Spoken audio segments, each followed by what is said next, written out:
Boss can be like Chelsea, boss in between. Boss can be like Chelsea.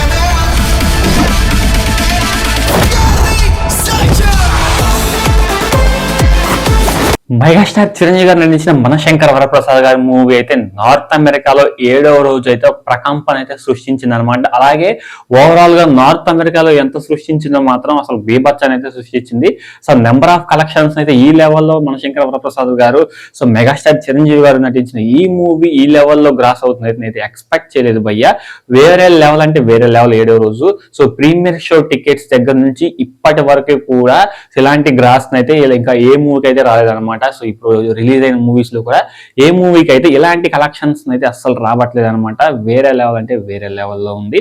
So ఆ మూవీలో act చేసిన ప్రతి ఒక్క యాక్టర్ కూడా ఎఫర్ట్ పెట్టి యాక్ట్ చేశారు. చాలా బాగుంది. అలాగే సో ఆ కథ పరంగా కానీ చాలా సింపుల్ గా ఉంది కథ, అయినా కానీ బ్లాక్ బస్టర్ హిట్ కొట్టింది. అలాగే number of collections, number of revenue అయితే జనరేట్ చేస్తుంది అనమాట మూవీ.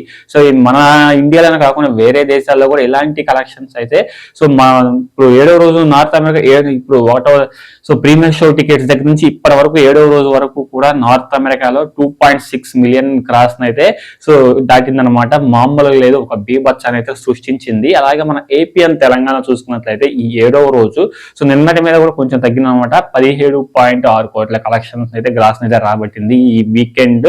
సో మామూలుగా లేదు, బీభత్సాన్ని అయితే సృష్టించింది అనమాట 7వ రోజు. సో ఏపీ తెలంగాణ కలిపితే మాత్రం. అలాగే కర్ణాటకలో చూసుకున్నట్లయితే సో 8.6 లక్షలు అయితే వచ్చింది. అలాగే తమిళనాడులో చూసుకుంటే 5.6 లక్షలు అయితే వచ్చిందనమాట.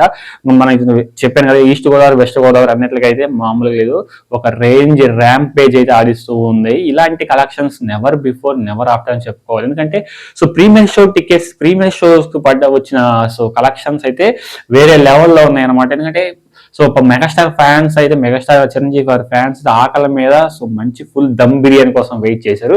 అనిల్ రావిపూడి గారు సేమ్ అదే దమ్ బిర్యానీ రెడీ చేసి ఒక ఎంటర్టైన్మెంట్ కేటగిరీలోకి వదిలేశారు అనమాట. చాలా బాగా బ్లాక్ బస్టర్, ఒక simple block buster industry hit గా నిలిచింది ఈ 2025 స్టార్టింగ్ లోనే. ఎందుకంటే సంక్రాంతికి వచ్చిన ప్రతి మూవీ కూడా ఎక్కడ కూడా బోల్తా పడినట్టు లేదు, అన్ని కూడా గ్రాండ్ సక్సెస్ అయ్యాయి. ఈ ఇయర్ లో సో వచ్చిన 5 మూవీస్ అన్ని గ్రాండ్ సక్సెస్ అయ్యాయి. సో నెక్స్ట్ లెవెల్ అయితే దూసుకెళ్ళిపోతున్నాయి అనమాట.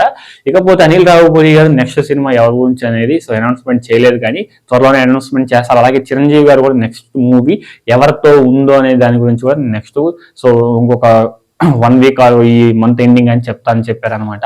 సో చాలా బాగా ఎనీవే చాలా బాగా ఎంటర్టైన్ చేశారు. ఈ సంక్రాంతి ఫుల్ చేశారనమాట. మంచి పెట్టిన ప్రతి రూపాయి కూడా సో మనకి సో అందించారు మన శంకర వరప్రసాద్ గారు అయితే. నాకైతే చాలా బాగా నచ్చింది. ఇకపోతే 7వ రోజు టోటల్ వరల్డ్ వైడ్ కలెక్షన్ చూసుకున్నట్లయితే సో 6వ రోజు కంటే కూడా 7వ రోజు కూడా మంచి కలెక్షన్స్ అయితే రాబట్టింది. ఎందుకంటే వీకెండ్, అలాగే వీకెండ్ ఎండ్ అయిపోయింది కాబట్టి మంచి కలెక్షన్స్ రాబట్టింది, నెంబర్ ఆఫ్ కలెక్షన్ జనరేట్ చేసింది అనమాట. సో ఓవరాల్ గా 7వ రోజు చూసుకున్నట్లయితే 35.6 కోట్ల కలెక్షన్స్ అయితే సో గ్రాస్ అయితే కలెక్ట్ చేసింది అనమాట మూవీ. సో 7వ రోజు చాలా బాగా అనిపించింది నాకైతే మాత్రం. మన శంకర వరప్రసాద్ గారు సో చాలా బాగా ఎంటర్టైన్ చేశారనమాట. నాకైతే చాలా బాగా నచ్చింది మూవీ. ఇది ఫ్రెండ్స్ 7వ రోజు కలెక్షన్స్ వీడియో రిపోర్ట్ వీడియో. ఈ వీడియో అనిపించింది కింద కామెంట్ చేయండి. అలాగే వీడియో నచ్చితే మాత్రం లైక్ చేయండి. కొత్తగా చూస్తున్నట్లయితే సబ్స్క్రైబ్ చేసుకుని పక్కనే ఉన్న బెల్ ఐకాన్ ట్యాబ్ ఇచ్చేసి ఆల్ ట్యాబ్ ఇచ్చేసి నేను ఏ వీడియో పెట్టినా మీకు వెంటనే నోటిఫికేషన్ అయితే వచ్చేస్తుంది అనమాట. సో నెక్స్ట్ వీడియో కలుద్దాం. Until then thank you.